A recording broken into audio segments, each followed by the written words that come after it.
Hello, and thank you for listening to Literacy Matters. I'm your host, Cheryl Lundy Swift. Today, I have the absolute pleasure of talking to two phenomenal education thought leaders, Leah Mermelstein, author of We Do Writing, Maximizing Practice to Develop Independent Writers, and Kelly Cartwright, author of Executive Skills and Reading Comprehension, a guide for educators in the second edition, and the creator of the Active View of Reading, along with Nell Duke. Welcome to the show, Leah and Kelly. I am so thrilled to be here. Thank you for having me. Me Awesome. too. I'm so excited for this conversation. Yes, and Kelly, I used your research along with Nell's research a lot in my dissertation. So I want to thank you for sure. And before we get going, I want to make sure that people see what these great materials look like. So Leah, this is your book, We Do Writing, Maximizing Practice to Develop Independent Writers, which is really, really awesome. I'm looking forward to really digging into it. And Kelly, can you hold up your book? Because I don't have that second edition yet, and I want people to know that second edition came out in February. So excited. Thank you. Make sure you go out and get it. So I want to start by just kind of, sharing that, the Active View of Reading was developed by Nell Duke and Kelly Cartwright in 2021. And what it does is it expands our knowledge of reading processes to support students' reading development. But what exactly does that teaching and learning look like in an actual classroom?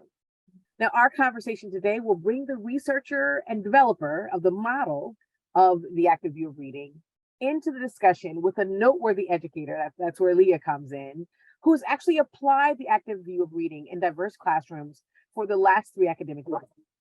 Now, we will learn how the model builds on recent science, provides new clarity about teaching reading, and how academics and practitioners inform one another to explore expanded ideas about literacy.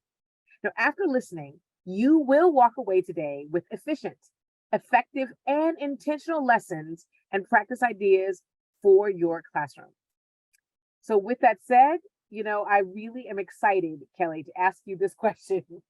I'd love for you to give us an overview of the model and really kind of like a backstage pass, if you will, to some of the concerns, some of the questions that you and Nell Duke began with. And before I do that, why don't I put the model up so that everyone can actually see it? How's that? That's perfect. That's great. And I would love to absolutely give you this backstage pass and help you understand some of the things that we were thinking about as we developed this model. So, Kelly, I would absolutely love it if you could give us an overview of the model and kind of like a backstage pass to some of the concerns, some of the questions that you and Nell Duke really began with. Absolutely. Thank you for putting it up. That's going to really help our discussion.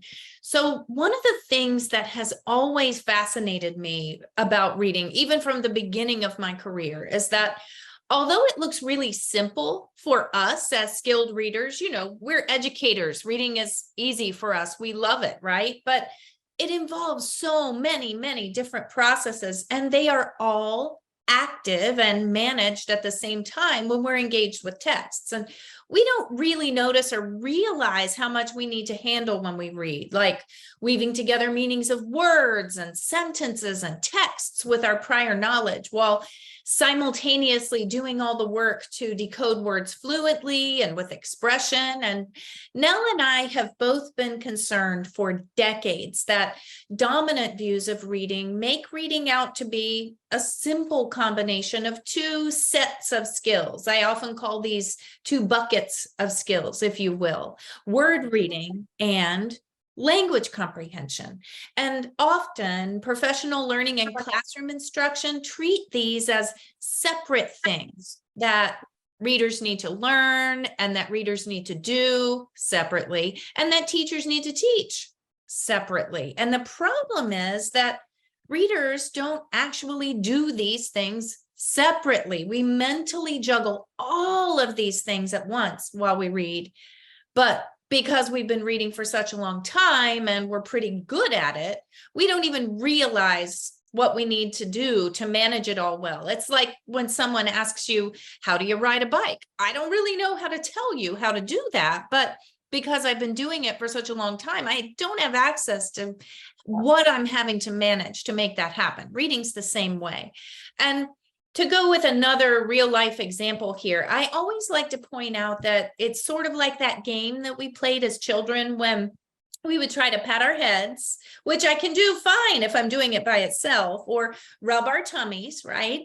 And I can do that fine if I'm doing it by itself. But once we try, see, I'm doing it already. I'm making a mistake. So once we try to pat our heads and rub our tummies, as you're listening, I'm sure you're all trying to do this too. When we try to put them together, we need this weird third coordination ability, this ability to manage both.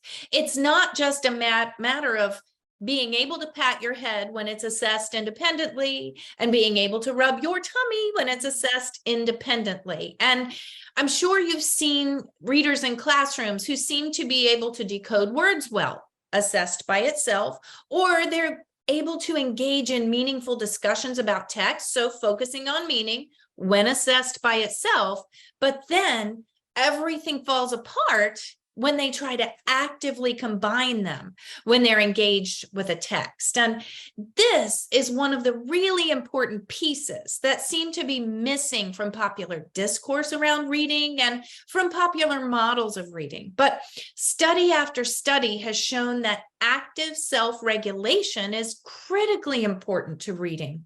That's often missing from conversations about reading. We often think about kids as needing to be, filled up with the appropriate buckets of skills. I give them enough decoding instruction, I give them enough language instruction, and they should be able to make everything happen the way that they're supposed to. But they don't always. And you've seen that, I'm sure, in your classrooms. And another piece that seems to be missing is that these buckets, word recognition and language comprehension, are not actually separate. The simple view, for example, originally proposed that readers first decode words, right? They sound them out. And then the simple view, the original article proposed that they would actively apply, well, maybe not even so actively, but they would apply the language comprehension processes that they use in everyday life to what they've already decoded, and comprehension of text would happen. So it was kind of framed as a sequential process. They learn how to decode and they do that, and then they apply language comprehension. But we now know from decades of research that these processes actually overlap. They interact and they mutually influence one another when they read. So these processes actually they're interdependent. That's another way to think about them. And these kinds of findings really inspired my colleague and friend Nell Duke and I to develop the active view of reading, because we wanted to really hold up those buckets, as I talk about them, of word recognition skills and language comprehension skills as super important to reading. These are critical. You can't be a good reader if you don't have the things in that blue circle on that image. And you can't be a good reader if you don't have the things in that red circle, or oval, if you will, on that image. And we made sure to validate and affirm what we have known from the simple view, or if you're familiar with the rope model, those models that hold those things up. But what we've added is this purple area. Purple is the result of combining that blue and red, right?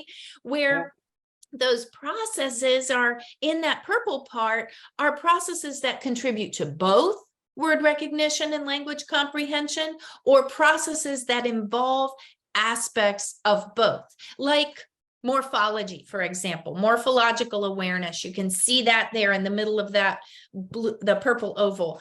When you're thinking about word parts, like in the word rereading, if I'm rereading something, or if I'm decoding the word rereading, I have to understand what each of those chunks means. That's in my red oval, right? That's the language comprehension piece, or the meaning piece. But I also need to be able to take that multisyllabic word and apply my word recognition skills to decode each syllable and put them together in a way that produces a fluent reading of text. So I'm coordinating decoding and meaning at the same time in this process of morphological awareness. It involves both. So that's an example of a bridging process.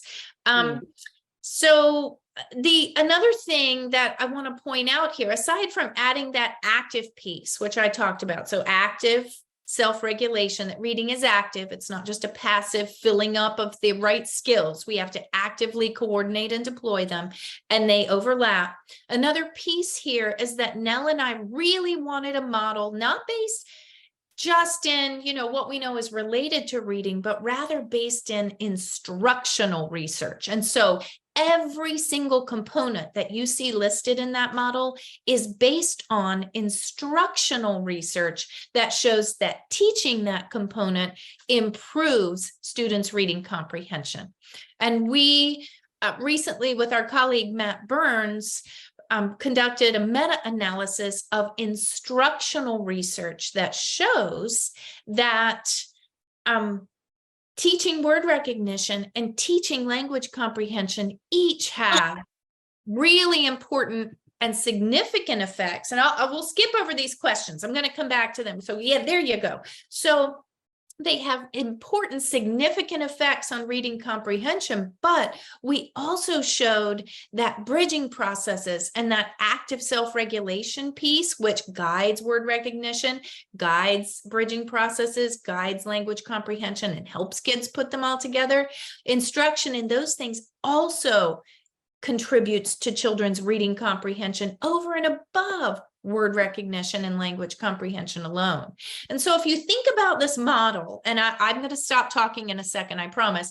If you think about this model and what it does for an educator, if we flip back to the other slide, Cheryl, I can show these questions that this model might lead you to ask. So first, we might say, just like we would ask with other models that are out there, do children have the word recognition and knowledge and skills they need to be good readers? And we might ask down with the red oval, do they have the language knowledge and skills they need? But this model adds a couple of other questions you can ask yourself, and that's whether readers can coordinate and integrate those word reading and meaning focused processes. Can they put them together and manage them at the same time?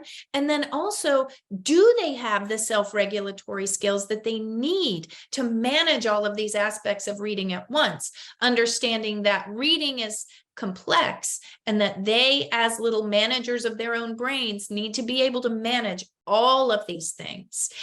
And so that eventually, like us as skilled readers, that complexity kind of rides below the surface. For us, it feels easy. And for them, if we're giving them the kind of instruction they need, we're going to get them to the place where it's automatic for them. But it's more than just two things. Wow, Kelly, it kind of is mind-blowing when we all have used those kind of, I think about the simple view of reading and those kind of three bubbles, the decoding, the comprehension, and then equals reading, right? Right. And this has really blown that up in a lot of ways. I do want to go back to this slide, and for our folks in the classroom, could you tell us what these numbers mean? What does effect size actually even really mean, and how does it apply to my work as a classroom teacher?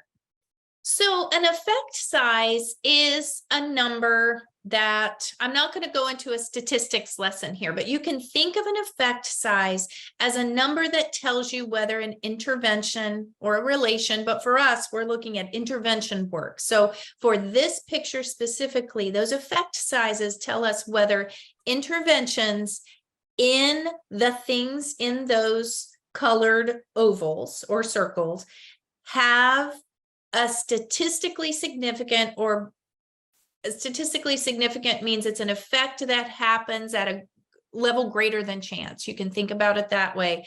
But does word recognition have significant effects on reading comprehension? Does word recognition improve reading comprehension? Well, we, across many studies, that's what a meta-analysis does for us, we found that yes, indeed, no surprise there. Of course it does. And that's a good moderate effect size right there. But effect sizes can range. If we have one of like 0.2, that would be small. If we have an effect size of say 1, that would be really big. And so you can see how these how these compare to one another. But I don't think the magnitude is as important here as the fact that for each chunk of processes, word recognition, bridging processes, language comprehension, and active self-regulation, that every single group of processes, when we teach them, they improve reading comprehension.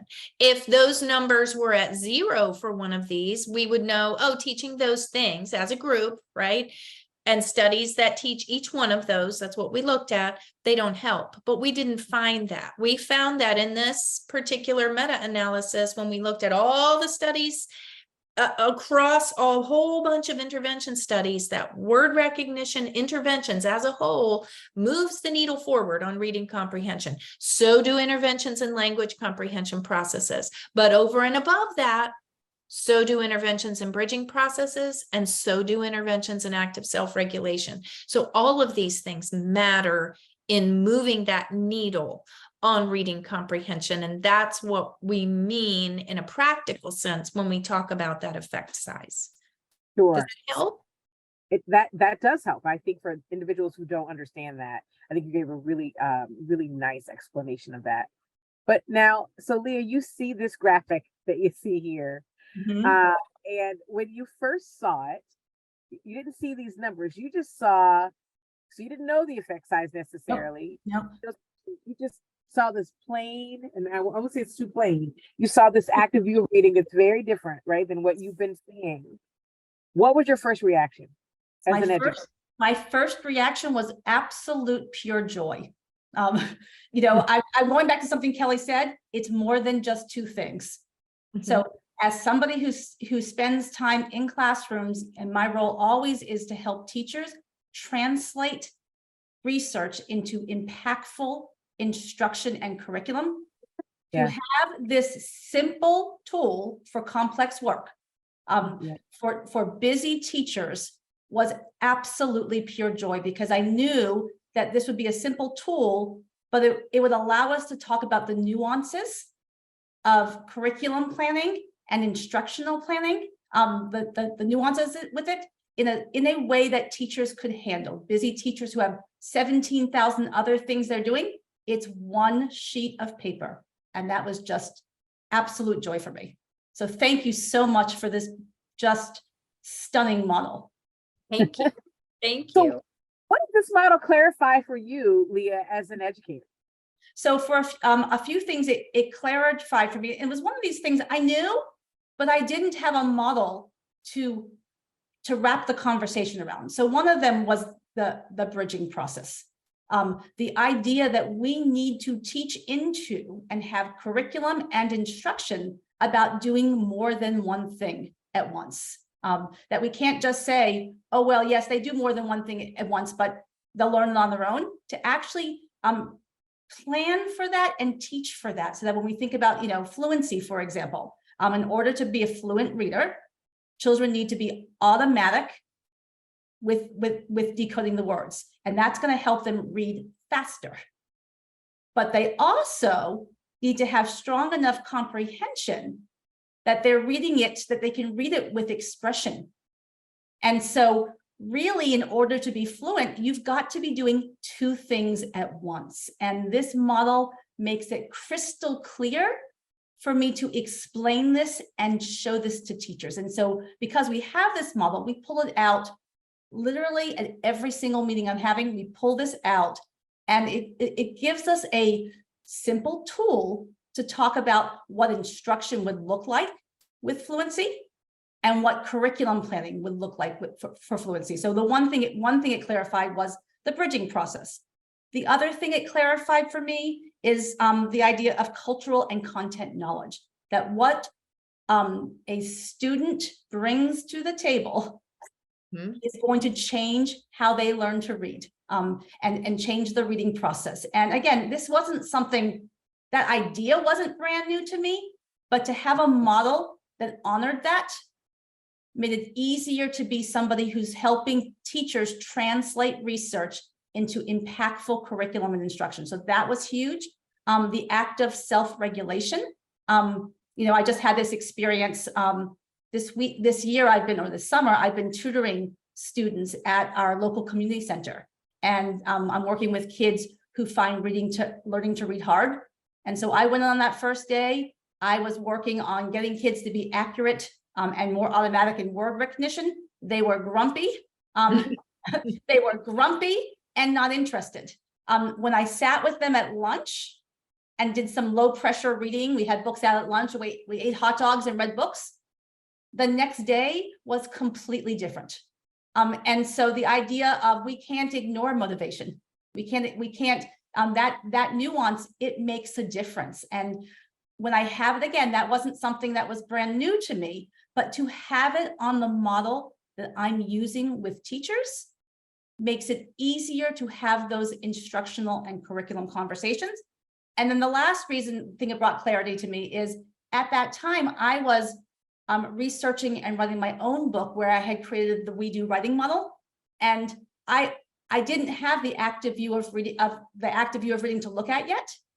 And so what I was looking at are different versions, different models of reading, but I couldn't fit my own buckets into that. So what was interesting is I ended up having 3 buckets. I had language conventions, which really connected to word recognition. I had language composition, which connected to language comprehension. And I had writing process, which really, once their model came out, I said, of course, they're bridging everything together.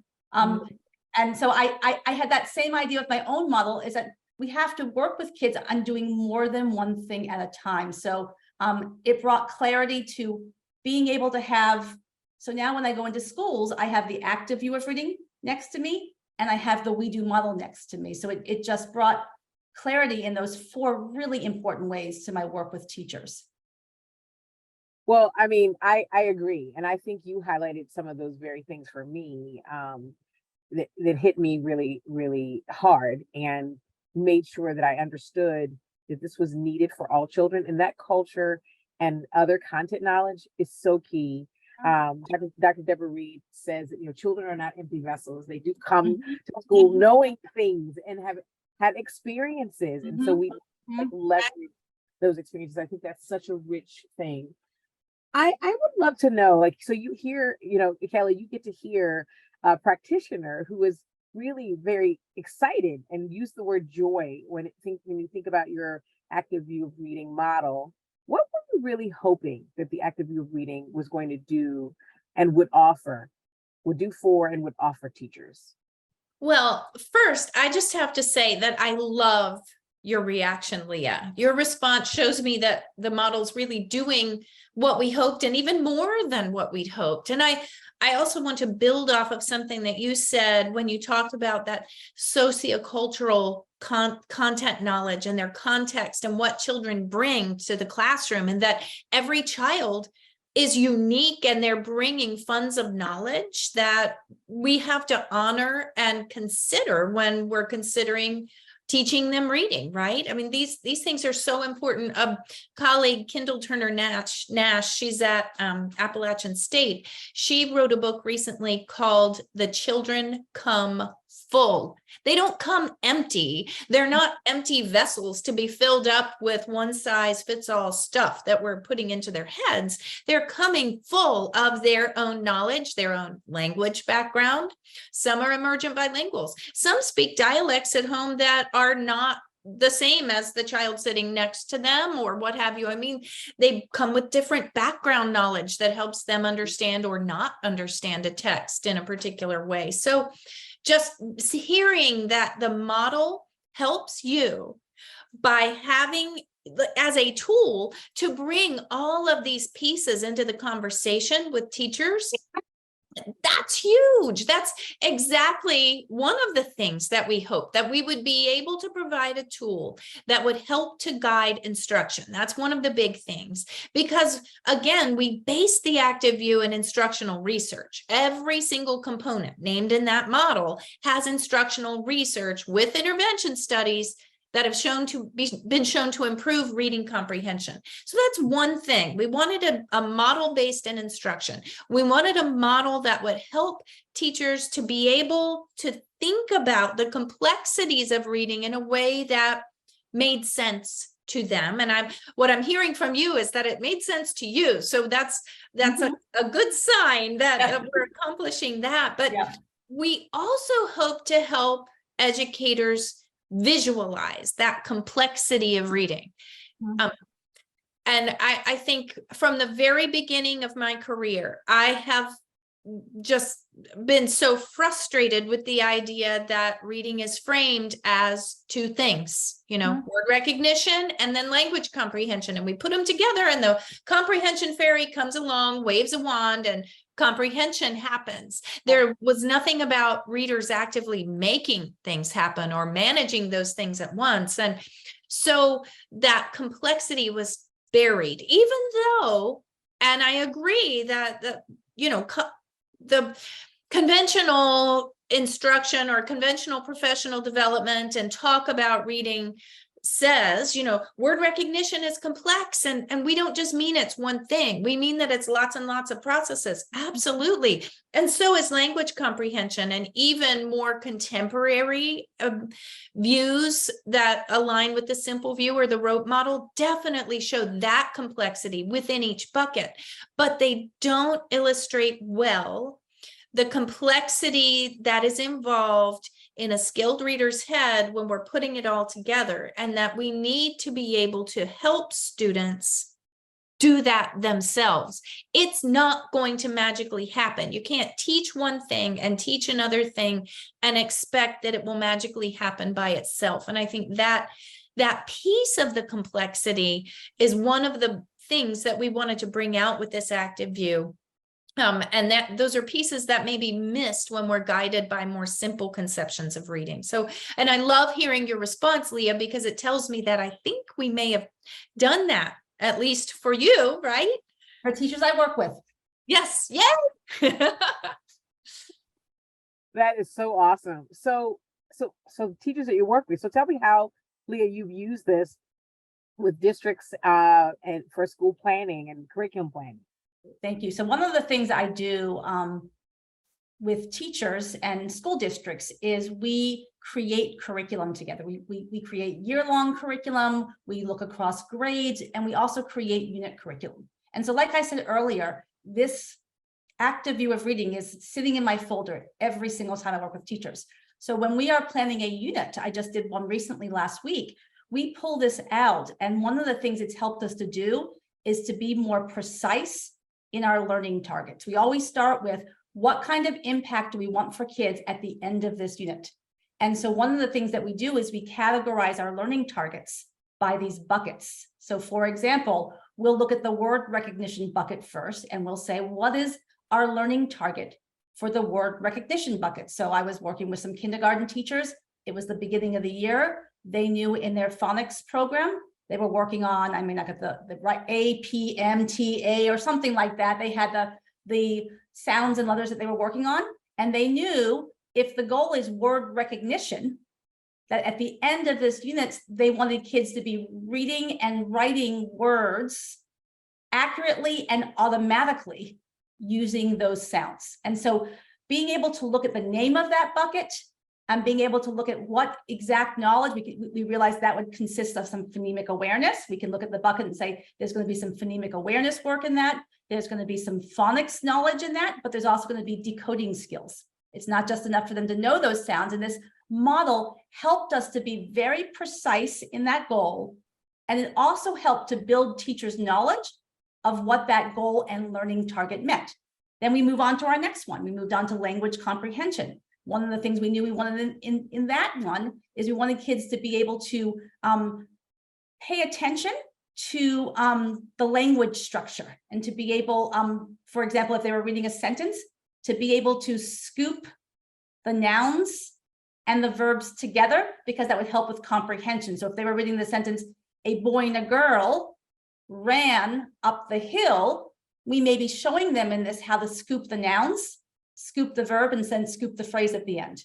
And so with that idea of if they're thinking about those chunks together, it's going to build their comprehension. So again, we came up with that learning target by looking inside the language comprehension bucket. And then we were able to say, well, what's our bridging process? And the reality is it goes back to just because you can do each of those things separately, just because you can decode with those sounds and you can scoop, doesn't mean you can put them together. And so we then came up with a goal around fluency, of being able to use that word recognition and those scooping techniques to read with fluency. We also look at the act of self-regulation. But what this really has done is we start with learning targets and we hold the active view of reading model when we're coming up with those learning targets to make our learning targets more precise. And also what I'm trying to do is build teacher knowledge on what each of these buckets actually means. So Leah, first, I want to make sure our listeners really understand what you mean when you say scooping. Yes. Right? So what are you doing to scoop those nouns and verbs? So what the teacher is showing them is that just to put those chunks together and read them faster rather than read them separate. So rather than say the boy and girl, if the teacher was teaching kids to scoop the text, they would say the boy and the girl. Got it. Okay. Kind of scooping up those phrases, scooping up phrases. Yes. Yes. Got it. Yes. Awesome. Okay, great. Well, I certainly appreciate that. I love that you mentioned that you're specifically looking and that this makes you really develop very precise learning targets. And it sounds like what that bridging process also helps you do is not just about learning targets, but now it's really learning outcomes as well as you kind of move towards fluency, which I think is great. Yeah. You know, it's interesting. I'm just listening to Kelly talk beforehand. And this is why I love this dialogue. It makes me think about my work a little bit differently. I haven't tended to think about the order in these.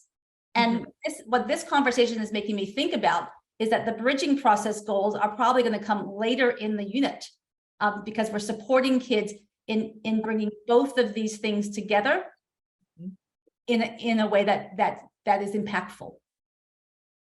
So that's a really great segue to ask this question to you, Kelly. So when you think about your research and when you and Nell Duke created this model, you know, what kinds of conversations were you hoping that district leaders or coaches might be having with teachers to kind of make sure that students are becoming proficient readers? That's a really great question. And I'll go back to some things I emphasized earlier, because one of the pieces that was really important to us was to base this model in instructional intervention research, because I can look at a study that says, you know, reading comprehension is related to fluency, for example, but that doesn't tell me whether one causes the other, right? We want to know if I teach fluent reading, like Leah was just describing, if that intervention then produces improvements in reading comprehension. So those are the kinds of studies that we focused on, those intervention studies. And that way, by relying on those kinds of studies to build the model, we knew that there would be clear instructional implications and that each and every piece in that model could be taught to students with successful improvements in reading comprehension. So that's also why we named particular elements of each broad category of skills: word recognition, language comprehension, bridging processes, active self-regulation. So you're not just thinking about, oh, I need to teach word recognition, or, oh, I need to teach language comprehension. We wanted to unpack all of the many things that might go into those things, or as many as we could based on the instructional research we had access to. I'm sure, you know, science progresses. That's one of the pieces of the title of the article where we published the active view. The science of reading progresses. This isn't the be all end all, and we will continue to progress and learn more, but we're going to continue to focus on what's amenable to instruction. What things can we teach and what things should we be paying attention to when we find that readers may be having trouble? That's another way to use that model, to look at a reader who's having trouble and then ask ourselves those questions. Well, let's look at word recognition. Which of these processes does the child have? Which of these processes does the child need more work with? Children may have difficulties with decoding because they don't have the knowledge of vowel sounds and how they correspond to letters, right? But they may also have trouble with decoding because they're fine with short words. I've heard children with reading difficulties describe this. I can read short words, but if you give me a long word, I have a lot of trouble. So maybe some children have trouble with decoding because of their multisyllabic components of words and bringing in their morphological knowledge to help them decode those. So being more precise in how we can tackle instructional needs for students is really important. And then just making sure that we're understanding that there are lots of ways that different pieces of reading may undermine students' success in reading. And it's not just those two buckets, word recognition and language comprehension, but that we can really think about these instructional targets in a more nuanced way, a more precise way to target all of the specific things that students might need. And our students are not one size fits all, that the students within a school, the students within a grade level, the students within a classroom are not all the same. Yes, everyone needs to learn to decode, but even within a kindergarten classroom, the decoding needs of those students may vary. So I may have a group of students who don't even have phonemic awareness yet, and I have another group of students in that same kindergarten classroom who are great with phonemic awareness, and they even have some letter sound knowledge. And so I'm working on segmenting and blending with them, and they may be in a different place, but it's all in that word recognition bucket. So we can't assume that our students are one size fits all, and this helps us to see all the fine distinctions, I think, or many, I wouldn't say all, that's a bit much, but many of the fine distinctions that we can make in teaching and assessing and intervening for our students. Oh, I really appreciate that insight, Kelly, because what you're actually saying is for teachers that you can differentiate within these buckets. Yes. That of course, when we talk about, again, I don't know, phonological awareness, for example, there are varying places that they could certainly be in, and really to have the permission to actually break those students apart to give them exactly what they need. So I think that's fantastic. And Leah, that brings me to a question for you. How exactly do you use the active view of reading as a model for daily instruction? So what kind of are they using? Yeah, and it's funny because as Kelly was talking, I'm already revising my thoughts about how I'll use it. It's just such an amazing dialogue. So as part of my work in schools, I'm often going in and doing in-classroom instruction. That in-classroom might be me demonstrating a lesson and teachers watching the students. It may be me coaching teachers. And these sessions typically have three parts. They tend to have a briefing beforehand, a lesson where we're in the classroom, and then a debrief afterwards. And so again, we always have the active view of reading next to us. And very often what we're doing in the briefing is we are looking at student data to see an area of need. So for example, one recently I did is we were looking at student data through the lens of the word recognition bucket. And one of the things that we saw, and again, just like Kelly said, having those things underneath makes us be more precise in what we mean. We saw that their segmenting and blending was pretty darn strong. That wasn't the issue that we were seeing. They understood the phonics knowledge. They were accurate. If you gave them the letter, they knew the sounds. They were pretty accurate. Their decoding skills were slow, but they were able to usually do it. What we didn't see is a lot of recognition of, we weren't seeing that automaticity developing. So because we were looking at the bucket, we were able to be, again, I'm using that word precise, more precise in what the need was. And when we were more precise about what the need was, it was easier to create instruction. So after we'd had the conversation about data, we then planned our small group work. We were able to say, okay, how are we going to warm up in this group? I often give them a protocol of, let's begin with some warm up work that's going to feel easy and kind of get their juices flowing. What's the main work we're going to do? And what text are we going to use because of that? So if we knew we wanted to move kids to more automaticity, what texts were we going to use? And these are all conversations that we're having. In this particular situation, I did the modeling. And what I had kids teachers looking at was, what was the impact of my instruction?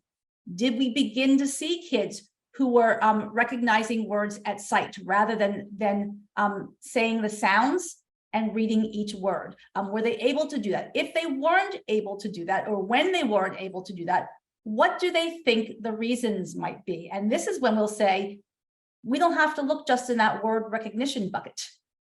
It may be something outside of that that's getting in the way. Maybe it's something about strategies they aren't doing. Maybe it's something around language comprehension. And then during the debrief, we would talk about what we saw. Teachers would talk about places where they saw impact and places where they didn't see impact, so that we could think about what might we do next to get that impact. So what I hear you saying is, I think, so powerful, because what you're saying is, we're looking at daily instruction by looking at assessment, by looking at keeping the end in mind always, and finding out, making sure that we understand what we've taught, but do we know what students know and can do, which are two separate things, right? And so if once we know what they can do and cannot do yet, we provide some real intervention that can make a difference as a result of that. So I greatly appreciate that. And so when we think about this model, the active view of reading, and I would love to know, again, Kelly, what were you thinking about when you were considering teachers' everyday practice? Because, you know, when we're talking about education, we can get really heavy, right? We can really think about all the great research that's out there, and there's some really awesome things that are being done, like what you and Nell Duke have created for us. But at the end of the day, there's a teacher sometimes in a classroom with 30 students, and they're all over the place in terms of their reading comfortability, their knowledge, and their motivation, for that matter. What were you hoping for teachers to get, and how you wanted them to use this as a conversation tool, but as a tool to really get better at their craft?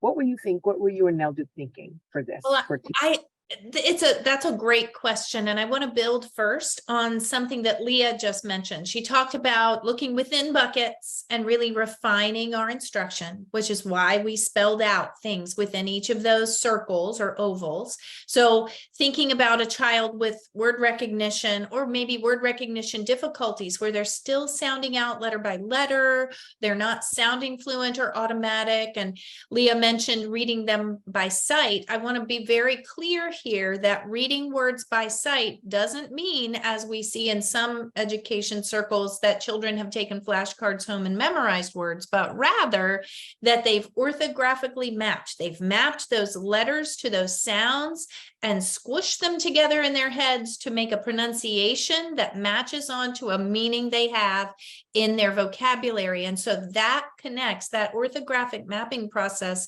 connects to what Leah said when she said, sometimes the difficulty with word recognition may not be inside that word recognition oval. It may be a language comprehension or bridging process piece. And sometimes it's vocabulary. It's not having that meaning in their oral vocabulary. Vocabulary labels our background knowledge. If I have knowledge of the word elevator because we've talked about it or seen one in life, doing life with my family, then seeing that word in print, it's going to be more readily decodable because I have the meaning to help me. That's a long word, but we could go with a shorter word as Kelp. well. You know, Yes, right?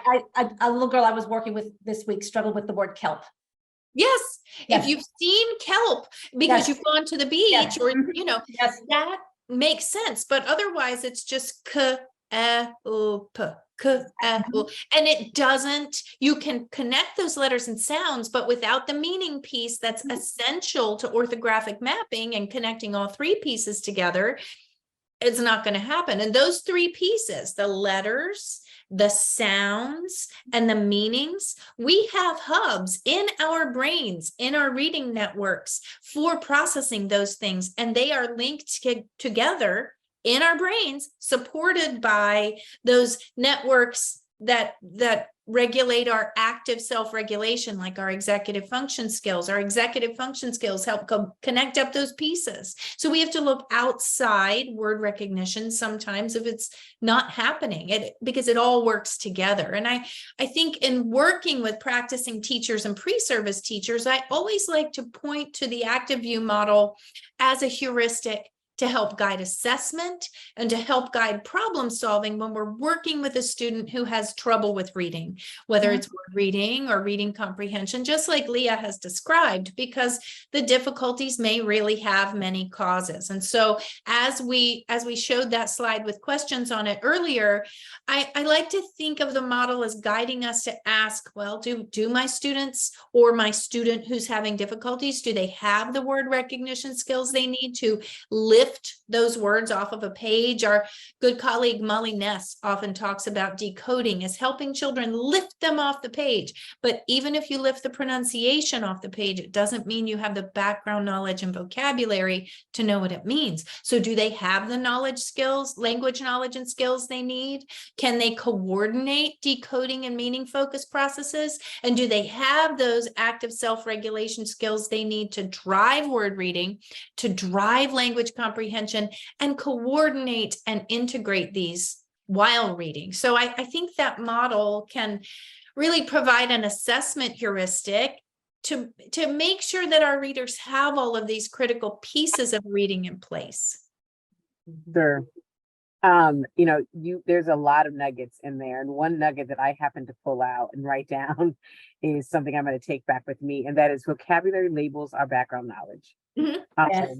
I Yes. love that quote. Yes. It is very true.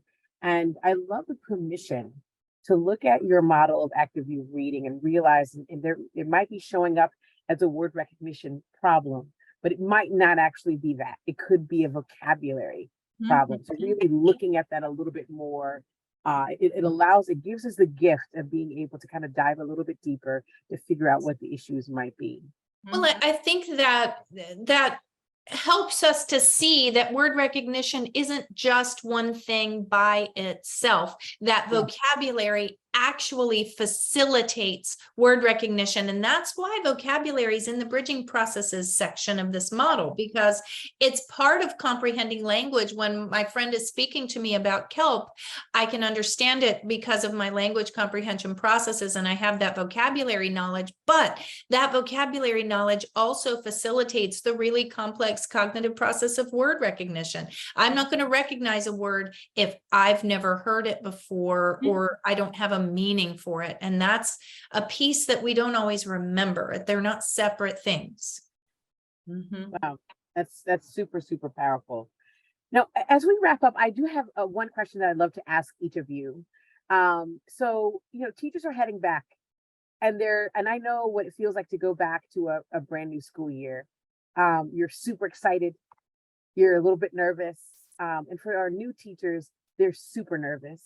And what they want to do is they want to build students who are confident readers, right? What would you tell them to do in the first 30 days to really get off to a great start as it relates to teaching their students how to read?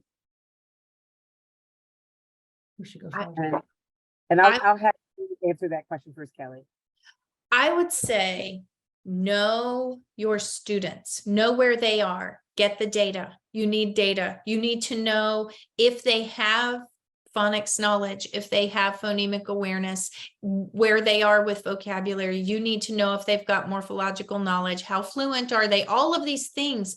There are assessments that, our schools over-assess children. That's another soapbox I could get on, but you can't just teach blindly without knowing who they are. So look at those folders, look at the cumulative folders that they hand you, look at data, find out where they are, do quick assessments with your students to know, okay, these are the kids who are having trouble with scooping when they're reading connected text in my second grade classroom. They should be able to do that at this point. So I'm going to have to work with these children on this. So know where they are, but not just know where they are in terms of these, these concrete reading skills. Also know what they're interested in. That's where the motivation piece comes in. What does your classroom library look like? Do all the children depicted in these books look the same? The children in your classroom don't all look the same. So are we meeting the needs of all the children in the classroom in terms of interests and passion? Being interested in reading doesn't make you love reading, though. It's knowing how to do it. And this is something that as educators who love reading, I mean, if you saw my house, I've got the next room over has shelves and shelves of children's books. And, I'm a book nerd. I love reading. But we as book lovers can't go into a classroom and say, okay, everybody, I want you to love reading. Reading is the best thing ever, because if you're a struggling reader, reading is not the best thing ever. And loving a book is not going to happen if you can't read it. So just keep that piece in mind, is that loving reading comes from being able to do it. So. Yes. And that's so true. And it goes with anything. Like, you don't really love anything that really gives you a hard time or that makes you feel Right. bad. Yeah. Leah, what would you say to teachers who are going back? What should they do in the first 30 days? Why am I not surprised? I wrote down on my notes as you asked the question, why am I not surprised that my two are almost identical to Kelly's? I'm actually, at first I was like, should I change them? And I'm like, no, I shouldn't change them, because this will show how important it is. So my first idea was precise assessments, so that the idea of we're assessing kids. And so I'll kind of build on it to say, we want to make sure that teachers understand what they are assessing for. Why am I doing it? What am I going to learn from this? So very, very precise assessments. And then kind of adding to get to know your kids. I think I'd also say create an environment that's relaxed, where children are relaxed. I couldn't agree with Kelly more. 20 years ago when I first started teaching, I came in and I would say, you are going to love reading as much as I do. And I would not say that now, because just like Kelly said, we're for some of our kids, learning to read is easy. And for some of our children, learning to read is not. And that has nothing to do with their intelligence. It just has to do with the way that their brain learns to read. What I want to make sure is that my classroom is a place where kids can relax and say, I can work hard, I can make mistakes, and my teacher will give me feedback. If I circle back to that, my work at Community Lifestyle this summer with kids who are finding learning to read difficult, really, if I think about it and say, why did their behaviors suddenly change? It wasn't because in those lunchtime reading sessions, all of a sudden they realized that reading was easy, or all of a sudden that they realized they loved to read. I think what happened is they realized they could relax with me. Mm-hmm. Yeah. They felt safe. Yes. Feeling safe matters. Mm-hmm. Yep. Mm-hmm. It really does, especially when you're really learning anything. You need to have that space to be able to make mistakes, because that's also how we learn and grow. This conversation has been wonderful, and I so greatly appreciate having an actual model that we can apply right away. You know what I mean? It is, you don't always, we love models in education, but they're not always applicable. So Kelly and Nell, also, so Nell, if you're out there listening, we appreciate your work on this. And certainly, Leah, thank you for sharing with us how to actually apply this wonderful model for our instruction. It's a pleasure to talk to you guys. Oh, Thank Same you. here.